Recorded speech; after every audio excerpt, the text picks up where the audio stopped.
wabarakatuh. Kami dari kelompok 4 dengan judul Proses Inovasi Pendidikan dalam mata kuliah Kebijakan dan Inovasi Pendidikan dari kelas 4A PGSD. Yang terhormat dosen Dr. Jucun Sunningsi SPD MPT, dan yang teman-teman yang saya banggakan dari kelas 4A maupun yang lainnya.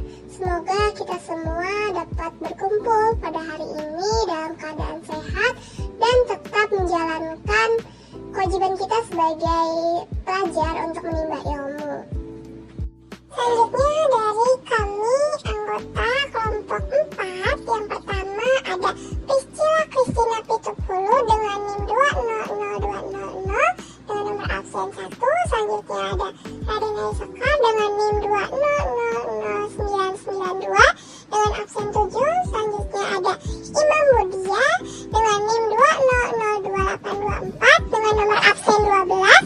Selanjutnya yang terakhir ada Agnesty Belkis dengan NIM 2003135 dengan nomor absen 21. Adapun topik pembahasan yang akan kami jelaskan dari kelompok 4, yang pertama ada difusi dan diseminasi inovasi, yang kedua ada proses keputusan inovasi, dan yang terakhir ada model proses inovasi. Baik, di sini saya akan menjelaskan mengenai difusi dan diseminasi inovasi. Yang pertama itu saya akan menjelaskan mengenai difusi. Difusi ialah proses di mana inovasi dikomunikasikan melalui saluran-saluran khusus dalam jangka waktu tertentu di antara anggota sistem-sistem sosial. Pesan yang disebarluaskan dalam proses komunikasi tersebut berupa ide-ide atau praktik yang bersifat baru atau dianggap baru. Difusi merupakan medium inovasi yang digunakan agent of change ketika berusaha membujuk seseorang untuk mengadopsi suatu inovasi, sehingga dapat disebut difusi adalah tipe khusus dari komunikasi yang isinya pesan tentang ide baru. Lalu ada diseminasi. Diseminasi adalah proses penyebaran informasi yang direncanakan, diarahkan, dan dikelola. Ini berbeda dengan difusi yang merupakan alur komunikasi spontan. Dalam pengertian ini dapat juga direncanakan terjadinya difusi. Misalnya, dalam penyebaran inovasi, penggunaan pendekatan keterampilan proses dalam proses belajar mengajar.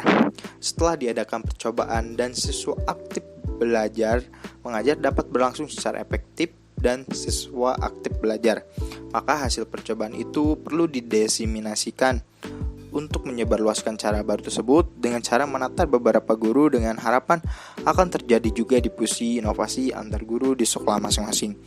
Terjadi saling tukar informasi dan akhirnya terjadi kesamaan pendapat antar guru tentang inovasi tersebut. Tindakan diseminasi merupakan tindak inovasi yang disusun menurut perencanaan yang matang melalui diskusi atau forum lainnya yang sengaja diprogramkan sehingga terdapat kesepakatan untuk melaksanakan inovasi. Baik, selanjutnya saya akan menjelaskan mengenai elemen difusi inovasi. Menurut Rogers, difusi inovasi itu dipengaruhi oleh 4 elemen pokok, yaitu diantaranya itu ada inovasi, saluran komunikasi, waktu, dan sistem sosial. Yang pertama, inovasi. Inovasi ialah ide, praktik atau objek yang dimaknai sebagai sesuatu yang baru oleh individu atau oleh unit yang mengadopsinya. Kebaruan suatu inovasi itu tak tergantung pada pengertian yang benar-benar baru secara objektif. Namun jika suatu ide tampak baru bagi seseorang, maka hal tersebut adalah inovasi. Yang kedua itu ada saluran komunikasi. Inti dari proses difusi ialah interaksi antar manusia untuk mengkomunikasikan ide baru kepada orang lain. Untuk itu diperlukan adanya saluran komunikasi. Dalam hal ini saluran komunikasi dapat berupa media interpersonal dan media massa. Saluran interpersonal ialah saluran yang melibatkan pertemuan tatap muka antara 2 orang atau lebih, misalnya rapat atau pertemuan kelompok, percakapan langsung, atau pembicaraan dari mulut ke mulut. Sedangkan saluran media massa ialah alat-alat penyampai pesan yang memungkinkan sumber untuk mencapai audiens yang lebih besar. Biasanya seperti radio, TV, koran, dan buku yang tak terbatas dalam waktu dan ruang. Selanjutnya itu ada waktu. Waktu dalam inovasi mempunyai makna sebagai periode yang diperlukan untuk mengadopsi suatu inovasi. Terhitung di dalamnya itu pertama, waktu dalam memutuskan suatu inovasi semenjak seseorang mengenal inovasi. sampai dia menerima ataupun menolaknya. Kedua, cepat ataupun lambatnya proses adopsi inovasi. Ketiga, tingkatan adopsi dalam sistem umumnya dihitung sebagai jumlah anggota di dalam sistem yang mengadopsi inovasi pada waktu tertentu. Lalu yang terakhir, yang keempat itu ada sistem sosial. Sistem sosial tempat terbentuknya difusi inovasi ialah seperangkat unit yang saling berhubungan dalam upaya memecahkan permasalahan serta meraih tujuan tertentu. Anggota ataupun unit dari sistem sosial bisa berupa orang, kelompok informal, organisasi, ataupun suatu subsistem. Walau setiap unit dalam suatu sistem sosial bisa dibedakan dari unit-unit yang lain, tetapi kesamaan tujuan dalam sistem sosial itu mengikat suatu sistem guna senantiasa bersama. Baik, sekian saja materi dari saya. Dilanjutkan ke materi berikutnya yang akan disampaikan oleh Agnesty. Terima kasih. Materi selanjutnya yaitu proses keputusan inovasi. Proses keputusan inovasi merupakan tahap individu dari mulai mengetahui informasi pertama inovasi sampai menerima atau menolak inovasi. Proses keputusan inovasi merupakan serangkaian kegiatan yang dilakukan oleh individu dalam periode waktu tertentu untuk menilai sebuah gagasan baru apakah dapat diterapkan atau tidak. Menurut Roger, model proses keputusan inovasi memiliki 5 tahap. Tahap-tahap tersebut antara lain, yang pertama, tahap pengetahuan tentang inovasi atau knowledge. Yang kedua, tahap bujukan atau persuasion. Yang ketiga, tahap penentuan keputusan atau decision. Yang keempat, tahap implementasi atau implementation. Dan yang kelima, tahap konfirmasi atau confirmation. Tahap yang pertama yaitu tahap pengetahuan. Tahap pengetahuan merupakan tahap ketika seorang individu mulai menyadari adanya suatu inovasi dan ingin mengetahui fungsi dari inovasi tersebut. Sebagai contoh, guru A dan B menemukan video tentang metode baru yang dapat digunakan dalam mengajar. Guru A mulai menonton dan menyadari adanya inovasi tersebut. Pada saat itu, guru A sudah ada dalam proses keputusan inovasi tahap pengetahuan. Sedangkan guru B, ia hanya melihat dan mendengar videonya tanpa mencari tahu inovasi baru tersebut. Oleh sebab itu, guru B belum mengalami proses keputusan inovasi tahap pengetahuan. Tahap yang kedua yaitu tahap bujukan. Pada tahap bujukan proses keputusan inovasi, seseorang akan senang atau tidak senang terhadap inovasi. Jika dalam tahap pengetahuan yang berperan adalah bidang kognitif, maka dalam proses bujukan, yang berperan yaitu bidang afektif atau perasaan. Seseorang tidak akan menyenangi inovasi jika mereka belum mengetahui seluk-beluk tentang inovasi tersebut. Keaktifan mental lebih banyak berperan pada tahap bujukan. Seseorang akan berusaha mencari tahu informasi tentang inovasi dan menyeleksinya sesuai dengan kondisi yang dibutuhkan untuk saat itu dan di masa yang akan datang. Tahap yang ketiga yaitu tahap penentuan keputusan. Tahap penentuan keputusan berlangsung apabila seseorang memilih antara menerima atau menolak inovasi. Menerima inovasi berarti seseorang menerapkan sepenuhnya inovasi. Sedangkan menolak berarti seseorang tidak akan menerapkan inovasi. Ada 2 macam penolakan inovasi, yaitu yang pertama penolakan aktif. Penolakan aktif ini terjadi jika seseorang melalui proses pertimbangan dulu apakah menerima atau menolak inovasi, dan keputusan akhirnya yaitu menolak inovasi. Dan yang kedua, penolakan pasif. Penolakan pasif terjadi apabila seseorang menolak inovasi tanpa mempertimbangkan apapun. Tahap yang keempat yaitu tahap implementasi. Tahap implementasi terjadi apabila seseorang menerima keputusan inovasi. Pada tahap implementasi terjadi keaktifan, baik pada mental maupun perbuatan. Pada umumnya, implementasi berjalan sesuai dengan rencana inovasi. Namun, implementasi juga dapat tidak sesuai dengan rencana inovasi. Hal tersebut biasanya terjadi karena tidak adanya fasilitas untuk penerapan inovasi yang memadai. Tahap implementasi dapat berjalan dengan sangat lama, tergantung pada kondisi inovasi itu sendiri. Namun, tahap implementasi dapat berakhir jika inovasi tersebut sudah bersifat umum bagi masyarakat dan bukan menjadi hal yang baru lagi. Tahap yang kelima yaitu tahap konfirmasi. Pada tahap konfirmasi, seseorang akan mencari penguatan terhadap keputusannya. Seseorang bisa saja merubah keputusannya jika keputusan tersebut bertentangan dengan informasi pada awalnya. Perubahan keputusan terjadi karena ketidakseimbangan internal. Adanya disonansi atau sesuatu yang tidak sesuai dalam diri seseorang menyebabkan seseorang tersebut akan menghilangkan atau menguranginya. Usaha pengurangan disonansi dapat terjadi, yang pertama, apabila seseorang menyadari sebuah kebutuhan dan berusaha untuk mencari kebutuhan. Misalnya dengan mencari tahu informasi tentang inovasi. Yang kedua, apabila seseorang menyukai inovasi namun belum menerapkannya, maka seseorang tersebut akan berusaha untuk menerima guna mengurangi disonansi antara kesukaannya dengan apa yang dilakukannya. Dan yang ketiga, setelah seseorang menerima dan menerapkan inovasi, namun diajak untuk menolak. Disonansi tersebut dapat dikurangi dengan cara tidak melanjutkan penerapan inovasi, ataupun bisa jadi seseorang menolak inovasi, namun diajak untuk menerimanya. Usaha yang dapat dilakukan untuk mengurangi disonansi yaitu dengan cara menerima inovasi. Materi selanjutnya mengenai tipe keputusan inovasi. Nah, sebagai individu sekaligus anggota sistem sosial pun dapat menerima atau menolak inovasi. Seperti halnya semua anggota sistem sosial yang memilih untuk menerima inovasi berdasarkan keputusan bersama atau adanya paksaan.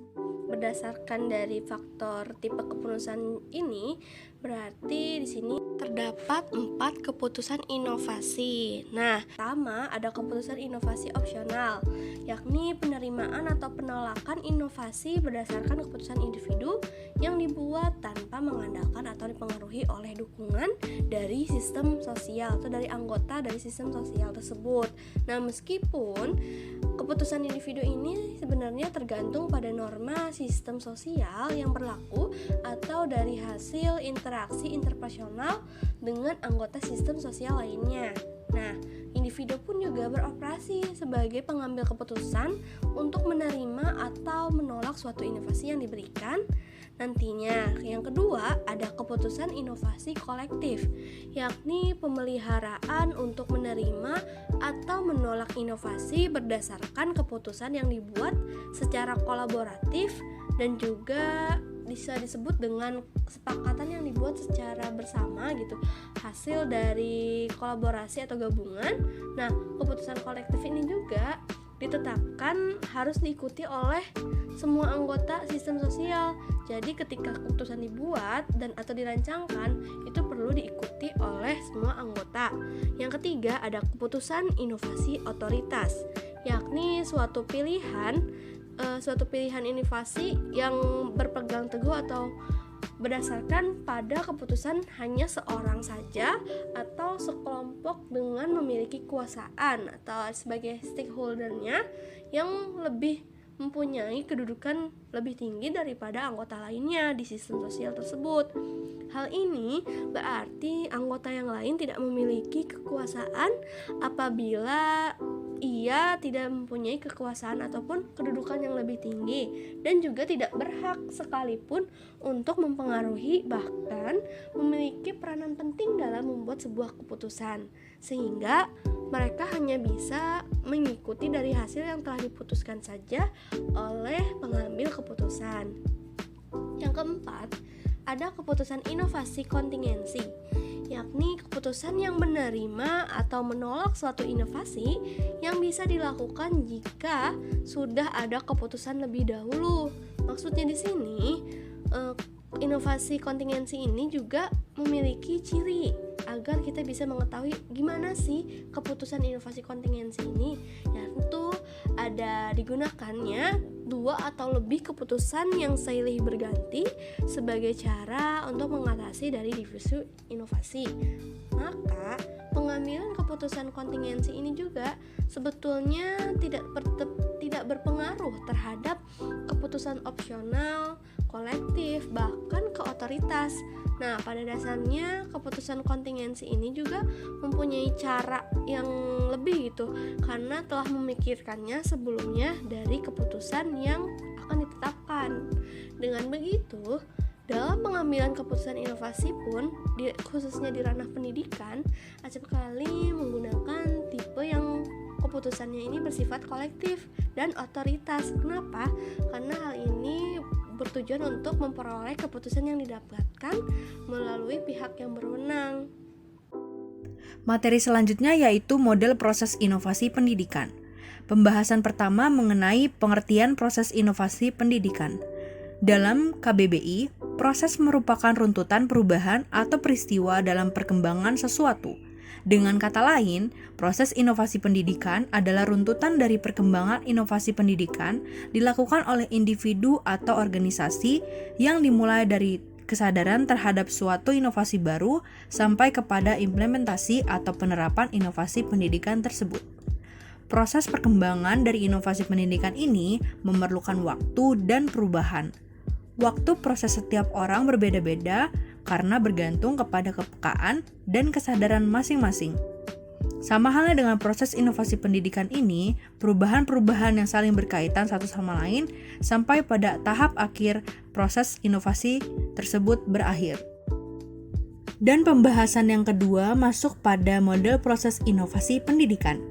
Para ahli berusaha mengamati aktivitas apa saja yang dilakukan oleh individu maupun organisasi saat melewati proses inovasi berlangsung, dan mengidentifikasi perubahan-perubahan apa saja yang terjadi dalam proses inovasi pendidikan tersebut. Model proses inovasi pendidikan dibagi menjadi dua, ada yang mengarah pada individual dan yang mengarah kepada organisasi.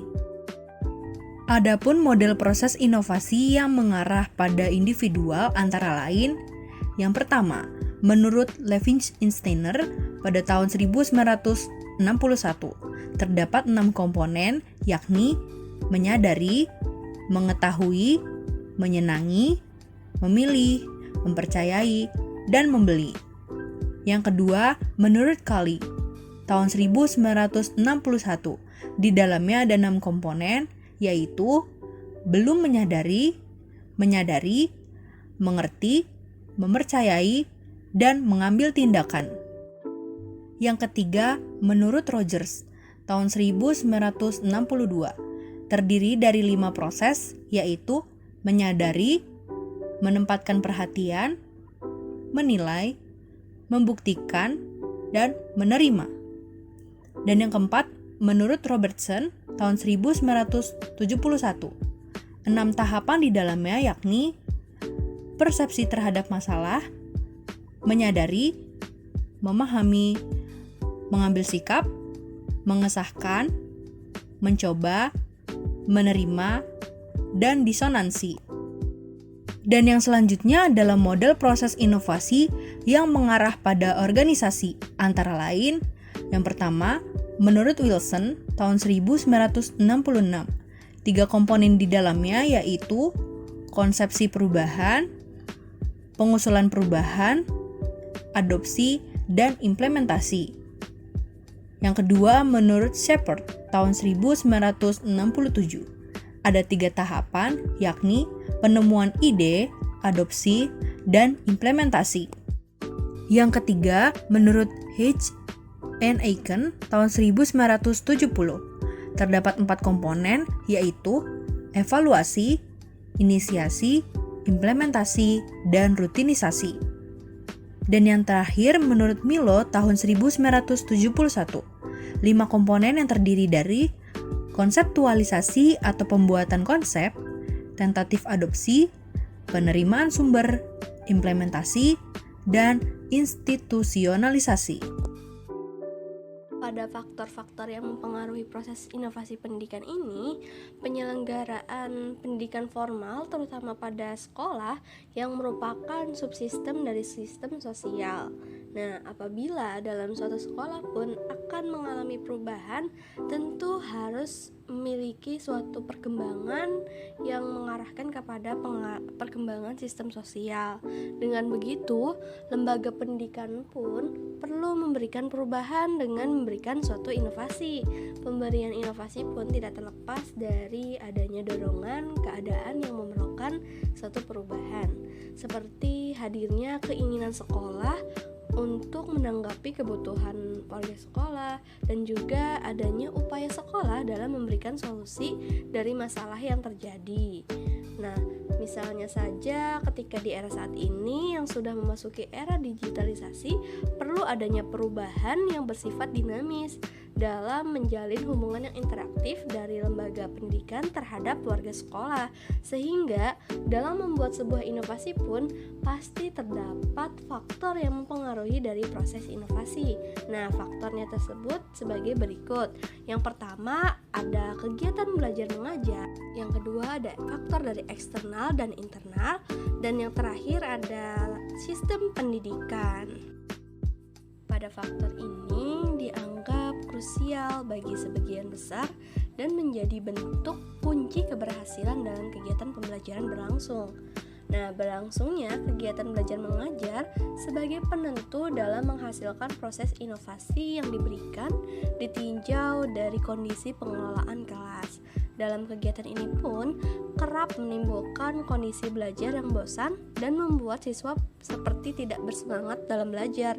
Namun, menanggapi permasalahan tersebut tentu bisa memberikan kepekaan untuk memberikan perubahan seperti dari tingkah laku siswa melalui pemberian inovasi gaya mengajar dari guru maupun media penunjang lainnya. Pemberian inovasi dalam kegiatan belajar mengajar menjadi bahan pertimbangan untuk menghasilkan keseimbangan pembelajaran dengan kemampuan guru saat mengelola kelas. Selanjutnya dari faktor internal dan eksternal.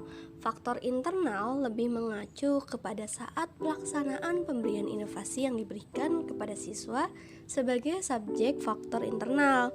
Pada dasarnya, siswa sebagai subjek yang berpengaruh besar terhadap keberhasilan belajar melalui pemberian inovasi pendidikan dari pihak sekolah. Sedangkan pada faktor eksternal lebih merujuk terhadap peran orang tua untuk melangsungkan proses inovasi yang diberikan.